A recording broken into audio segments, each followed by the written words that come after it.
and welcome to the Nerd Card. I'm Phil. I'm Chuck. And today we're discussing Deadpool. Deadpool. Mr. Pool, if you're nasty. I'm so proud of you. And I can't tell you how much I love Ryan Reynolds as Deadpool. He's the only one who should ever play Deadpool. Ever again. Yeah, I mean, Ever I don't know again. how you... There's a couple castings in comic book films that I don't know how you'll ever top them. Because first and foremost is Heath Ledger as the Joker. I don't know how you top that. You can't.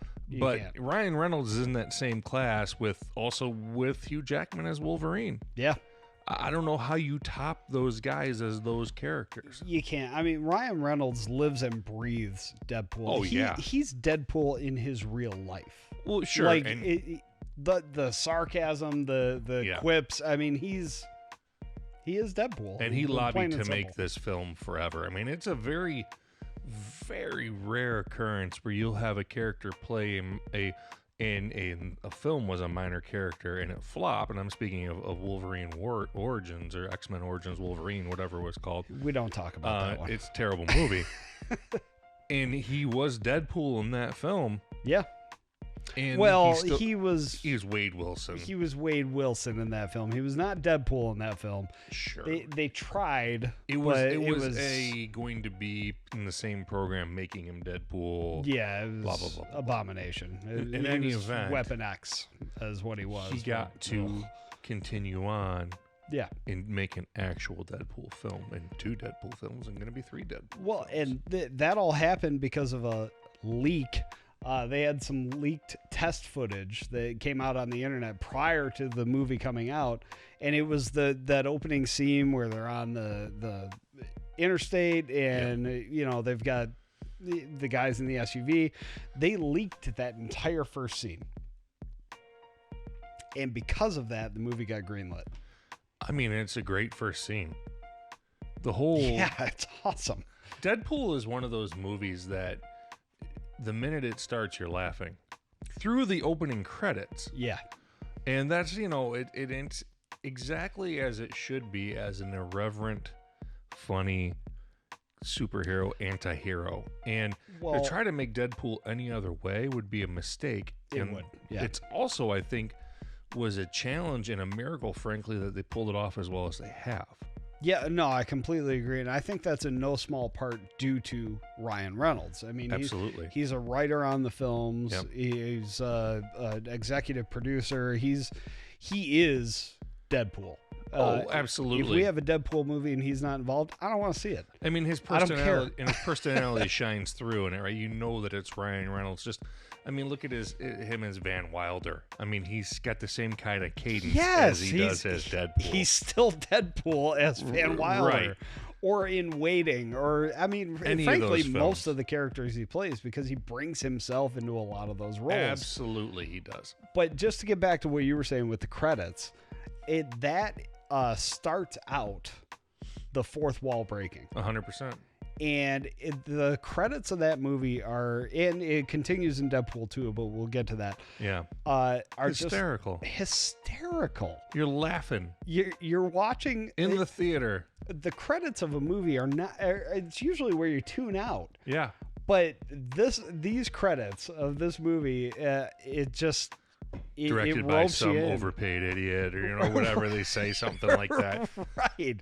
It just it blew me away the first time I saw it, because I had never seen anything like it. Well, and speaking of that same thing, in the opening credits of the first film, when it gets to the writers, it says the real heroes here. The real heroes. And then opening credits in the second film, which take place after the movie starts, it says real heroes my ass, because of what happened to start the second movie.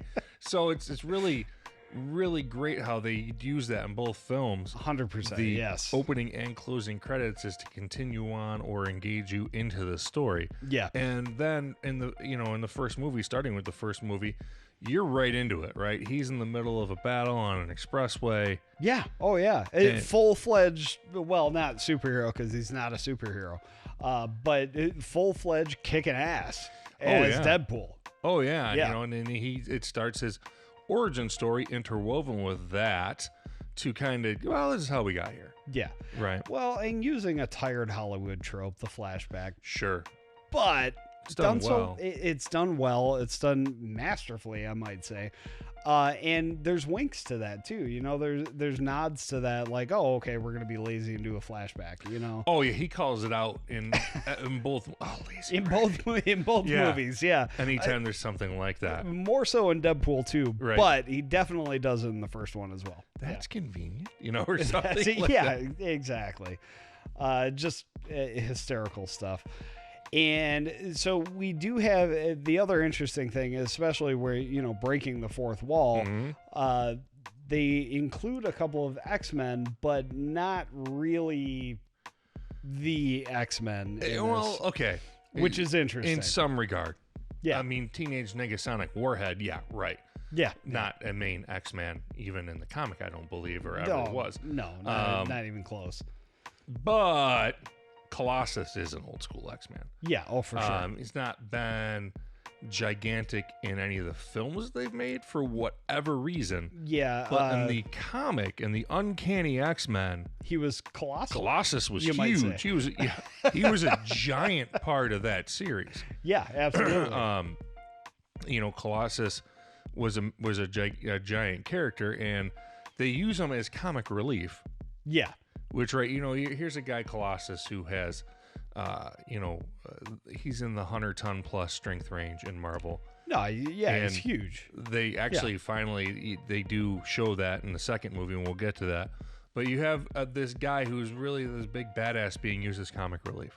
Yeah. Well, and effectively. Oh, it works great, only because, though, again, of Deadpool playing off him in the way that Ryan Reynolds plays the character. Yeah, It makes it perfect. Absolutely. And it's interesting, too, because he's played as comic relief, but he's a straight man. He is. In there, and it just does so very, very well. Oh, it's brilliant. But it opens up an opportunity for that fourth wall breaking yet again. You know what I mean? Where Deadpool has the chance to make a commentary about, well, oh, yeah, you know, I'm always at this house, but I only ever see the two of you. What, you know, Fox couldn't afford more than one X-Men? Right. More than two X-Men? And it's ironic, you know, because he says that, but he starts off the film talking about Wolverine. Yes. Well, right? yeah. How did I get my own movie? I know, right? Well, I had to rub the rhymes with Polverine. Yes. Yeah, you know, and so he starts off the movie making jabs at Wolverine, which is, you know, the most famous X-Man, both in terms of comic and films. Who doesn't love Wolverine? Everybody loves And Wolverine. who doesn't love Hugh Jackman? No, Hugh Jackman kills as Wolverine. Yeah. Which ironically he's a bit too tall for him based on the comic book. A bit? Never know He's that like in 2 feet too tall for right. him. You'd never know that in the films. Well, you weren't gonna have Danny DeVito play Wolverine. Who would be perfect physically to play Wolverine? Yeah. Yeah. But it'd be weird. It'd be weird. Yeah, I'm picturing it now. Sorry. That's Now, why the listen, ugly pause. I'd watch it.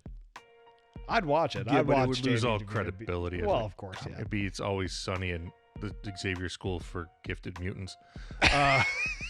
Gifted children. Or the Penguin, you know. Yeah. It'd be one of those two things or both, and It'd be horrible. It'd be weird. Tim But nonetheless, Burton, don't ever do that. please, No, please don't do that. I'd watch it, but don't do it. don't do it. It's not worth one ticket sale. It's really not. It's not. It is to me. Either way, Hugh Jackman, you're right. He personifies Wolverine. Yeah. And he's obviously the most popular X-Men. I mean, he's my second favorite. Sure. Amazingly enough. You know what? Let's take a sidebar just for a second. Favorite X-Men? Psylocke. Psylocke. That's an interesting choice. And only been in the movies for about 10 minutes. Right. As Olivia Munn. Olivia Munn played Psylocke in the worst X-Men movie with Poe Dameron as Apocalypse. Well, there you go. But she's my favorite X-Men. Yeah. I have that beat a little bit because my favorite X-Men has only been in a movie for about 5 minutes, and it was Gambit. Yeah. And it was in the worst X-Men movie, X-Men Origins Wolverine. Yeah. Yeah, no, that's true. I want you to got see me. I want to see more Gambit. Well, I'd like to see the X-Men, done differently. Yeah, but that's a whole nother video. It's a whole other for video. another day. Yeah, look, we're gonna get into the X-Men at some point, but either way, let's get back to Mr. the man Poole. of the hour, Mr. Poole. Speaking, with the X-Men rounding it back into Deadpool, that's part of what they, as a devices they use, is with really acknowledging that this is a movie. Oh yeah, Right. T.J. Miller even is like, ooh, Deadpool sounds like a franchise. Right. And then when the guy comes in to recruit him, he goes, you might want to go talk to him. Sounds like it might advance the plot. Things like that. And when Colossus goes to take Deadpool back to the mansion, I'm going to bring you to Professor Xavier. Which one? McAvoy or Stewart? McAvoy or Stewart. All these continuities. It's a movie that continuously pokes fun at itself. Oh yeah. At comic book films, at the fact that these are Marvel movies but not in the MCU. Totally. It's hilarious how they do that, right? And this is the only character that could do that. Yeah, well, and it's done as an aside. You know what I mean? And I don't say like just the fourth wall breaking, done as an aside, but all those jokes go by so quick. Yeah, you gotta. Yeah. It doesn't distract from the main plot of the movie. It doesn't distract from anything else. It's just, if you catch it, you go, yeah, I got that. And the way if you really look at this movie, the way it's done, with the way they tell the story via the flashback of Deadpool's origin story, there's not a lot of things that actually happen in the film. No, there really isn't. Marina Baccarin essentially gets taken by the guy who created Deadpool. Francis. Ajax, whatever you want to call him. Yeah. Say my name. And that's really all that happens. The rest is flashback of telling the story. That's of him going after him. And an epic superhero landing. Couple of those. Yeah, that's it. Just gonna do a superhero landing. And get some gratuitous DMX. Oh my God, yeah, absolutely. Which is great, and it fits. It's perfect. It does. It fits so freaking well. Every detail of the first movie and the second movie, quite frankly, is very meticulous. Well, yeah, they knew exactly what they were doing. X-Men approaching the fight with X Gon Give It To You is playing. Come on. I mean, yeah. Come on. I mean, it's hilarious. It is. And fitting. Yes, absolutely perfect. Chucky, you got anything else for the first one? No. Thanks for watching the Nerd Card. If you like this content, please remember to like and subscribe and hit notifications so that you get notified of every new video that we have. And do not forget, you can check us out on YouTube, Facebook, Instagram, Twitter, all that good stuff, and especially thenerdcard.com. And with that, we will say, what's on your nerd card?